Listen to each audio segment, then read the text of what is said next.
হবিগঞ্জে battery চালিত easy বাইকে যাত্রী ওঠানো নিয়ে দুই এলাকাবাসীর মধ্যে সংঘর্ষের ঘটনায় পুলিশ সহ অন্তত ৩০ জন আহত হয়েছেন। খবর পেয়ে পুলিশ ও সেনাবাহিনী ঘটনাস্থলে গিয়ে পরিস্থিতি শান্ত করে। সোমবার দুপুরে শহরের ২ নম্বর পুল এলাকায় এই সংঘর্ষ হয়। আহতদের সদর আধুনিক হাসপাতালে চিকিৎসা দেওয়া হচ্ছে। প্রত্যক্ষদর্শীরা জানান, শহরের শায়েস্তানগর এলাকায় ইজি বাইকে যাত্রী ওঠানো নিয়ে স্থানীয় একজনের সঙ্গে শহরতলির বড় বহুলা গ্রামের এক ব্যক্তির ঝগড়া হয়।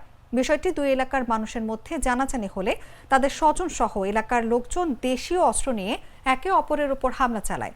তখন দুই পক্ষের সংঘর্ষ শায়েস্তানগর থেকে ২ নম্বর পুল এলাকা পর্যন্ত ছড়িয়ে পড়ে। সদর মডেল থানার ভারপ্রাপ্ত কর্মকর্তা AKM শাহাবুদ্দিন শাহিন বিষয়টি নিশ্চিত করে বলেন, সংঘর্ষ থামাতে গিয়ে তিনি সহ কয়েকজন পুলিশ সদস্য আহত হয়েছেন। বর্তমানে পরিস্থিতি শান্ত।